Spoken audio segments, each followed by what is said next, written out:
महावीर सिंह जी, आप बात तो करते हैं 36 कौम की और नारे लगा रहे हैं राजपूत राजपूत, तो ये जातिवाद करके क्या आप अपनी संख्या बढ़ा लेंगे? मैं आपको एक बात बताता हूँ, राजपूत एक जाति नहीं है। महावीर सिंह जी, आप बात कर रहे हैं कि भाई राजपूत के साथ सारी कौमें थी, लेकिन उसके बावजूद, इतना होने के बावजूद ऐसी क्या गलतियां की समाज ने कि आज आपकी संख्या राजनीति के अंदर नगण्य हो गई? राजपूत समाज ने तो क्या आप इन मुद्दों पे जो आपने गलतियां की है उनके ऊपर चिंतन कर रहे हैं? क्या किन बिंदुओं पर विचार विमर्श हुआ? अभी पहला सेशन हुआ है श्री राजपूत राजनीतिक पुनरुत्थान शिविर का। ये कल तक चलेगा, शाम तक 4 बजे तक। आज भयंकर बारिश में सभी राजपूत सरदार इस सालासर धाम में बारिश में बालाजी के आशीर्वाद से बैठे रहे। ये जो प्रेस वार्ता भी ये भी बारिश में हो रही है।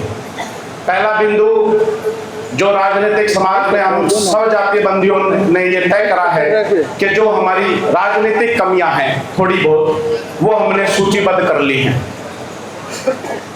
दूसरा जो शिविर है, हमारी जो सबसे बड़ी मांग है कि ईडब्ल्यूएस आरक्षण की तमाम विसंगति, चाहे वो केंद्र सरकार के स्तर पे हो चाहे वो राज्य सरकार के स्तर पर हो, वो सारी दूर होनी चाहिए।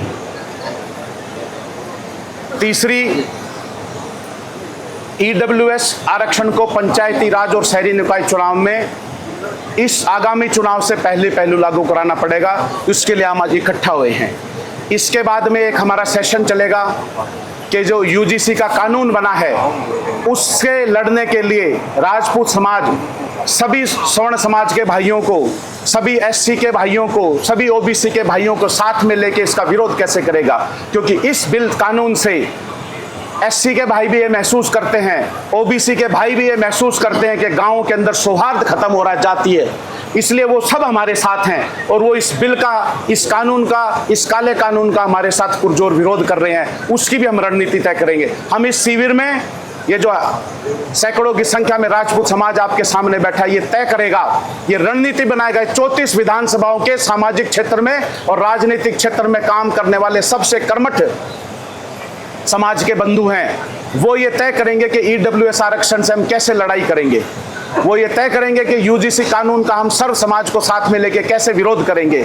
वो ये तय करेंगे कि राजपूत राजनीतिक पुनरुत्थान कैसे होगा, समाज की कुछ छोटी मोटी जो कमियां हैं उनको कैसे सुधारा जाएगा और उनको सुधार कर उनको अमल में कैसे लाया जाएगा।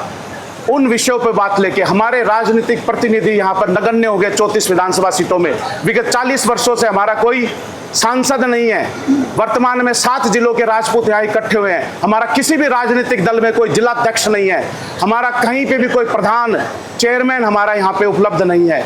हम विधायक कुल 34 में से 2 हैं। पंचायत समिति सदस्य की एवरेज भी 2 से कम है। राजनीतिक रूप से राजपूत समाज एकदम रसातल में चला गया है। उसके पुनरुत्थान के लिए आप देख सकते हैं अपने साधनों से, अपने खुद के खर्चे से, ये पूरा शिविर जो है अपने खुद के खर्चे से साधारण राजपूतों ने लगाया है। इसमें कोई भी हमारे जो राजनीति के हमारे हीरो हैं, जो हमारे एमएलए एमपी का चुनाव लड़ते हैं, हमने उनको नहीं बुलाया है, क्योंकि ये पीड़ा उनकी नहीं है, ये पीड़ा साधारण राजपूत की है। हम चाहते हैं अगली बार हमारे विधानसभा में कम से कम 34 में से 11 राजपूत जाए। हम ये काम करेंगे साथ में मिलकर कि हमारा प्रतिनिधि चाहे किसी भी पार्टी से लड़े, हम उसको प्राथमिकता से सर्व समाज को साथ लेके, सर्व धर्म को समाज को साथ में लेके हम ऐसा एक इकोसिस्टम बना देंगे जो महाराज शेखा ने बना रखा था, जो सर्व धर्म को, मुसलमानों को साथ में लेके चले, जो महाराणा प्रताप ने बना रखा था, जो अपने सेनापति को साथ में लेके चले और वो इकोसिस्टम क्रिएट करा। और उस इकोसिस्टम को हम मानते हुए कि सर्व धर्म को साथ में लेके ही राजपूत ने हजारों वर्षों तक राजस्थान में राज करा। आज हम पीड़ित हो गए, उस राजपूताना से हमने राजस्थान का निर्माण करा, पर हम अपनी लैंड में, हमारे दादोसा की लैंड में, हमारे दादोसा के रिश्तेदार की लैंड में आज बहुत ज्यादा राजनीतिक रूप से पीड़ित महसूस कर रहे हैं। हम उसके पुनरुत्थान के लिए आए। हम पार्टियों को चेता रहे हैं, बारी बारी से सरकार बदलती रहती है, ये किसी एक पार्टी के खिलाफ लड़ाई नहीं है। जिसने हमें ईडब्ल्यूएस आरक्षण दिया उसके हम धन्यवादी हैं, जिसने राजस्थान में उसका सरलीकरण करा उसके लिए भी हम धन्यवादी हैं, पर उसके दोनों ने उसके अंदर विसंगतियां छोड़ दी। जब आपने हमें यह मान लिया कि हम आर्थिक रूप से कमजोर हैं, और आज की डेट में जो आर्थिक रूप से कमजोर, उसको कोई सरपंच नहीं बनाता, उसको कोई पंचायत समिति सदस्य नहीं बनाता, उसको जिला प्रमुख नहीं बनाता, तो आपने हमें मुख्य धारा से हटा दिया राजनीति की। हम इसलिए इकट्ठे हुए हैं। आज इसमें उसकी रणनीति बनेगी कि आने वाले 3 महीनों में एक रणनीति जो हम अलग अलग बैठकों में तय कर चुके हैं कि हम ऐसे 34 शिविर अलग अलग विधानसभा में लगाएंगे। उसके बाद में हम आंदोलन को क्या शेप देंगे, ये सारा राजपूत समाज मिलकर तय करेगा। आज यहाँ किसी पार्टी के खिलाफ नहीं, किसी पार्टी के फेवर में नहीं, किसी राजनेता के खिलाफ नहीं, किसी राजनेता के फेवर में नहीं, हम यहाँ सिर्फ राजपूत के फेवर के लिए इकट्ठे हुए हैं। इसमें सभी राजनीतिक दलों के, सभी राजपूत संगठनों के लोग इसमें शामिल हुए हैं। हम बहुत अधिक पीड़ा महसूस कर रहे हैं। हमारे अंदर जो ज्वालामुखी है रोष का, वो कभी भी फूट सकता है। इसलिए हम सरकार को चेता रहे हैं, आप राजपूतों की अगली परीक्षा लेनी बंद कर दो, नहीं तो अच्छा नहीं होगा। इस बात के लिए हम आज इकट्ठे हुए। महावीर सिंह जी, आप बात तो करते हैं 36 कौम की और नारे लगा रहे हैं राजपूत राजपूत, तो ये जातिवाद करके क्या आप अपनी संख्या बढ़ा लेंगे? मैं आपको एक बात बताता हूं, राजपूत एक जाति नहीं है। सरकार का कॉलम भरने के लिए, फॉर्मेलिटी के लिए वो जाति, राजपूत एक व्यवस्था है जिसने हजारों वर्षों तक सर्व समाज को साथ में लेके, आप राजपूतों का कोई भी गढ़ राजस्थान में देखिए, उसके पास में आपको बस्ती राजपूत की नहीं, उसके पास में आपको बस्ती सबसे अधिक मुसलमानों की, सबसे अधिक SC ST के, OBC के भाइयों को मिलेगी। जब उनको जरूरत पड़ती थी उस 36 कौम को, वो खून हमारा, उनको गढ़ में ले लेते थे और हम जो राजपूत थे गांव में रहते, हमें चौकियों में लड़ने के लिए भेज दिया जाता था। ये राजपूत है। राजपूत के उत्थान का मतलब इन 34 सीटों पे सामाजिक, आर्थिक, राजनीतिक और प्रशासनिक बैलेंस बनेगा। उसके लिए राजपूत का उत्थान होना बहुत जरूरी है। मेरी इच्छा नहीं है राजपूत का उत्थान हो, ये 36 बिरादरी की इच्छा है कि राजपूत का उत्थान हो, तभी यहाँ पर आर्थिक, सामाजिक, राजनीतिक और प्रशासनिक बैलेंस बनेगा। हमें 34 सीट के अलावा 35वीं से भी मतलब नहीं है। EWS आरक्षण अगर ये समिति तय करेगी तो हम पूरे राजस्थान में चले जाएंगे। सारा राजस्थान के अंदर हम लोगों को अनेक संगठन आवाज उठा रहे हैं, उनका हम सहयोग करेंगे, पर हमारी प्रायोरिटी हमेशा हमेशा के लिए 34 सीट रहेगी। हम महाराणा प्रताप के चेले हैं, हम महाराव शेखा के अनुयायी हैं, जिन्होंने, एक ने शेखावाटी के लिए अपना सर्वस्व कुर्बान करा, स्वतंत्र राज्य स्थापित किया, और एक ने मेवाड़ को स्वतंत्र राज्य रखने के लिए अपना सर्वस्व कुर्बान दे दिया। तो सबसे पहले हमारा घर मजबूत होना चाहिए। महावीर सिंह जी, आप बात कर रहे हैं कि भाई राजपूत के साथ सारी कौमें थी, लेकिन उसके बावजूद, इतना होने के बावजूद ऐसी क्या गलतियां की समाज ने कि आज आपकी संख्या राजनीति के अंदर नगण्य हो गई? राजपूत समाज ने, तो क्या आप इन मुद्दों पे जो आपने गलतियां की है उनके ऊपर चिंतन कर रहे हैं?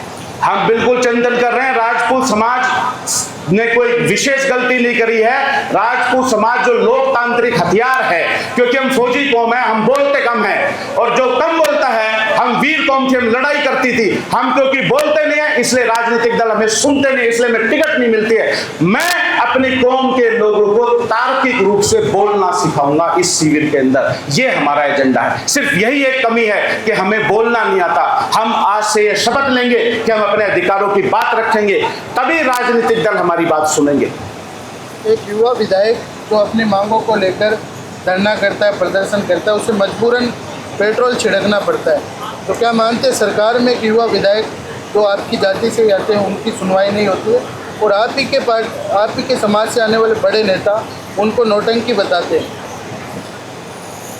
जब आप, ये विषय युवाओं का नहीं है, ये विषय राजस्थान का है। जब आप 200 पंच बनते हैं राजस्थान के अंदर विधानसभा में, उन पंचों की बात नहीं सुन रहे, उनको अपनी बात सुनवाने के लिए, उनको ये बताने के लिए मेरे अंदर रोज अपने ऊपर पेट्रोल छिड़कना पड़ रहा है। हमें यहाँ बारिश में बैठ के हनुमान चालीसा पढ़नी पड़ रही है। सरकार बात नहीं सुन रही है, सरकार के कान गूंगे बहरे हो गए हैं। मुझे किसी व्यक्ति ने क्या टिप्पणी की, इस पे कुछ नहीं कहना है। मुझे इतनी बात कहनी है कि सरकार को लोगों की बात सुननी चाहिए। शिव विधायक आपकी जाति से बिलोंग करते हैं जी, के बारे में धरना प्रदर्शन जो भी चल रहा था, जी, पेट्रोल छिड़कने की बात तक आ गई। तो राजपूत समाज कहाँ तक उनके साथ? राजपूत समाज 100% उनके साथ है। हमारी संवेदना हम प्रकट करते हैं और हम उनके साथ में भावनात्मक रूप से पूर्ण हैं। ये एक विधायक की बात नहीं है, ये राजस्थान के सबसे अधिक युवा जो विधायक है उसकी बात हो रही है। आप उनकी बात नहीं सुनेंगे, उनको ये कदम उठाने पड़ रहे हैं। अपनी जनता की, अपने विधानसभा क्षेत्र की आवाज उठाना एक विधायक का जन्मसिद्ध अधिकार है। उसके लिए वो जो भी कर रहे हैं हम उसके साथ हैं।